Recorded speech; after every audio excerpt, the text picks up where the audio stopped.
سیاست کے حوالے سے ہمارے ملک میں آج کل بڑی ہلچل ہے، ہر طرف جلسے ہو رہے ہیں اور مختلف قسم کے نعرے لگائے جا رہے ہیں۔ اس حوالے سے دو تین اہم باتیں ہر وقت ہمارے پیش نظر رہنی چاہیے۔ پہلی بات تو یہ ہے کہ دیکھیں، یہ سیاست ہماری اس وقت چل سکتی ہے، ہمارے یہ نعرے، یہ جلسے، یہ دھرنے اس وقت چل سکتے ہیں جب ہمارا یہ ملک سلامت اور محفوظ رہے۔ بعض اوقات سیاسی کارکنوں اور سیاسی رہنماؤں کے رویے سے یہ محسوس ہوتا ہے کہ ان کے لیے ان کی سیاسی پارٹی پہلی اور اولین حیثیت رکھتی ہے اور ملک ان کے لیے ثانوی اور دوسرے درجے کی حیثیت رکھتا ہے۔ اس کو اگر دوسرے الفاظ میں سمجھیں تو آپ یوں کہہ سکتے ہیں کہ وہ اپنے سیاسی مفادات کو پہلی ترجیح رکھتے ہیں اور ملکی مفادات کو دوسری ترجیح رکھتے ہیں۔ مثال کے طور پر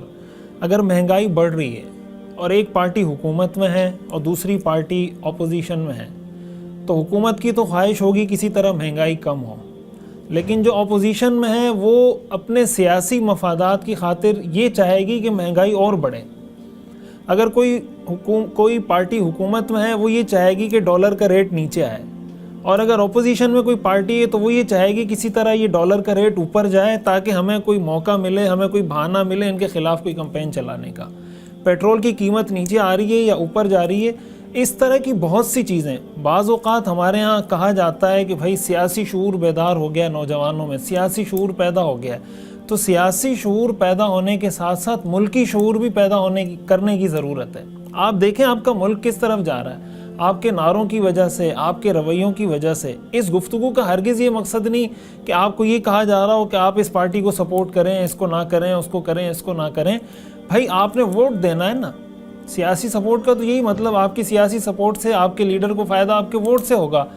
ووٹ آپ کا حق ہے، آپ کی ذمہ داری ہے، آپ کا فرض ہے۔ جس کو آپ سمجھتے ہیں کہ یہ ملک کے ساتھ مخلص ہے، یہ ملک کی خدمت کرنا چاہتا ہے، آپ اس کو ووٹ دے دیں۔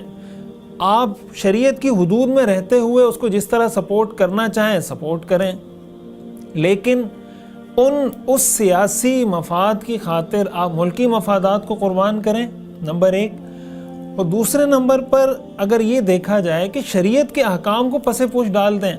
مثال کے طور پر آپ کو گالی دینی پڑ رہی ہے تو آپ کہتے ہیں بھائی کوئی مسئلہ نہیں، وہ میرا سیاسی مخالف ہے، میں اس کو گالی دوں گا۔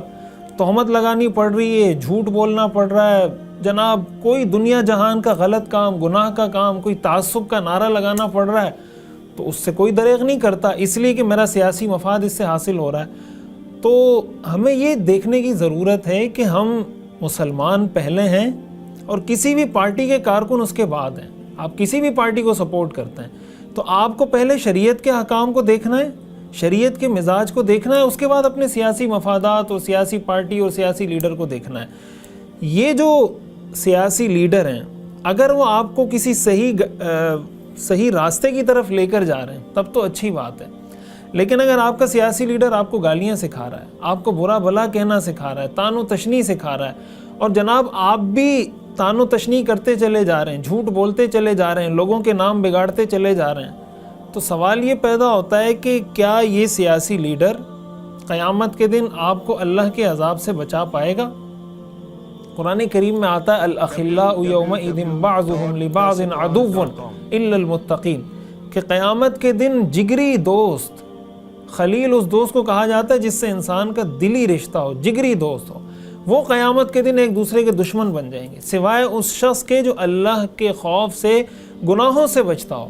جھوٹ بولنے سے ڈرتا ہو، اور جناب گالی دینے سے، تان و تشنیع کرنے سے، الزام لگانے سے، تہمت لگانے سے ڈرتا ہو۔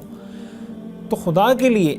آج ہمارے یہاں صورتحال یہ بن گئی ہے کہ بیٹا باپ سے لڑ رہا ہے، بھائی بھائی سے لڑ رہا ہے، بھتیجا چچے سے لڑ رہا ہے، بھانجا اپنے ماموں سے لڑ رہا ہے، اور اس کو کچھ کہیں تو کہتے ہیں جناب میں سمجھدار ہو گیا ہوں، مجھ میں شعور پیدا ہو گیا۔ بھائی یہ سیاسی اختلافات تو پہلے بھی تھے، سیاسی پارٹیاں تو پہلے بھی تھیں، یہ ساری چیزیں تو پہلے دن سے چلتی آ رہی ہیں، لیکن اس طرح کا رویہ کہ آپ اپنے سیاسی لیڈر کو اپنے والد سے بھی اعلیٰ درجہ دے رہے ہیں، آپ کی والدہ کی حیثیت آپ کی نظر میں کم ہے اور آپ کے سیاسی لیڈر کی حیثیت آپ کی نظر میں زیادہ ہے۔ آپ کا اگر کل ایکسیڈنٹ ہوتا ہے روڈ پر، خدا نخواستہ آپ گر جاتے ہیں، کوئی مسئلہ ہو جاتا ہے، کوئی آپ کا آپریشن کرنا پڑتا ہے، ہسپتال جانا پڑتا ہے، کوئی تھانے میں آپ کو بند کر دیتا ہے، جیل جانا پڑتا ہے، تو آپ کی سپورٹ کے لیے آپ کے یہی رشتہ دار، یہی دوست آئیں گے جن سے آپ لڑ رہے ہیں، آپ کے ابو آئیں گے، آپ کے بھائی آئیں گے، آپ کے چچا آئیں گے، آپ کے ماموں آئیں گے، آپ کا کوئی دوست آئے گا، کوئی پڑوسی آئے گا، ان سب سے تو آپ لڑ بیٹھے ہیں۔ کس لیے؟ ایک ایسے سیاسی لیڈر کے لیے کہ جو اگر کسی کا انتقال بھی ہو جائے تو 20 دن بعد وہ آ کے ایک تعزیت کرے گا، فوٹو سیشن کروا کے چلا جائے گا کہ بھئی فلاں لیڈر نے اپنے کارکن کی تعزیت کر لی۔ تو بھائی گراؤنڈ ریالٹیز کو بھی دیکھیں، جو زمینی حقائق ہیں ان کو بھی دیکھیں۔ آپ سیاسی جو نقطہ نظر رکھنا چاہتے ہیں رکھیں، لیکن خدا کے لیے اس سیاسی اختلاف کو اتنا آگے مت لے کے جائیں کہ آپ رشتہ داروں کو فراموش کر دیں، آپ پڑوسیوں کو فراموش کر دیں، آپ اپنے دوستوں کو فراموش کر دیں، آپ ہر تعلق کو توڑ کر اسی تعلق کو اصل بنا لیں کہ بس جو اس تعلق کی بنیاد پہ پورا اترے گا وہ میرا دوست ہے، جو اس پہ پورا نہیں اترے گا وہ میرا دوست نہیں۔ یہ رویہ ہرگز مناسب نہیں۔ یہی وہ چیز ہے جس کو شریعت میں تعصب اور عصبیت کہا جاتا ہے اور جس کو حدیث میں بدبودار نعرہ قرار دیا گیا۔ دیکھیں تعصب کی مختلف شکلیں۔ آپ اگر زبان کی بنیاد پہ تعصب کرتے ہیں کہ بھئی پٹھان کو سپورٹ کر رہا ہے اس لیے کہ پٹھان ہے، مہاجر کو سپورٹ کر رہا ہے اس لیے کہ مہاجر ہے، پنجابی کو سپورٹ کر رہا ہے اس لیے کہ پنجابی ہے، چاہے وہ حق پر ہو یا باطل پر ہو، اسی کو عصبیت کہتے ہیں، اسی کو تعصب کہتے ہیں۔ یہ تعصب اگر سیاست کی بنیاد پر ہو کہ بھائی یہ میری پارٹی کا ہے، یہ سچ بولے، جھوٹ بولے، گالی دے، تہمت لگائے، میں نے اسی کو سپورٹ کرنا ہے، اور یہ میرا سیاسی مخالف ہے، یہ سچ بولے، اگر سچ بول رہا ہے، اگر اچھا کام کر رہا ہے، جناب عدل و انصاف کر رہا ہے، پھر بھی میں نے اس کو جھوٹ غلط ثابت کرنا ہے، اس پہ تہمت لگانی ہے اس لیے کہ میرا سیاسی مخالف ہے۔ ان دونوں چیزوں میں کیا فرق ہے؟ اور نتیجہ اس کا کیا ہوتا ہے کہ خون خرابہ ہوتا ہے، فساد ہوتا ہے، قتل و غارت گری ہوتی ہے، لوگوں کے دلوں میں نفرتیں پیدا ہوتی ہیں، کینہ پیدا ہوتا ہے، بغض پیدا ہوتا ہے۔ اور جب ملک میں رہنے والے آپس میں اتنے ایک دوسرے کے لیے ان کے سینوں میں بغض آ جائے گا تو وہ ملک ترقی کیسے کرے گا؟ پھر تو ہر آدمی چاہے گا معاذ اللہ خدا نخواستہ کہ یہ ملک ترقی نہ کرے، اس لیے کہ اگر ترقی اس نے کر لی تو فلاں سیاسی پارٹی کو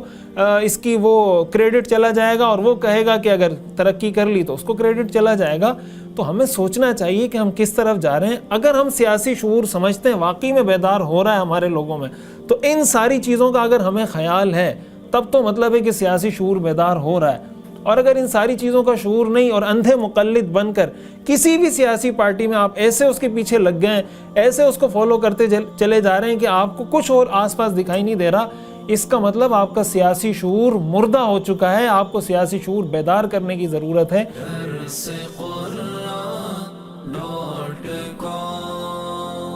www.darsequran.com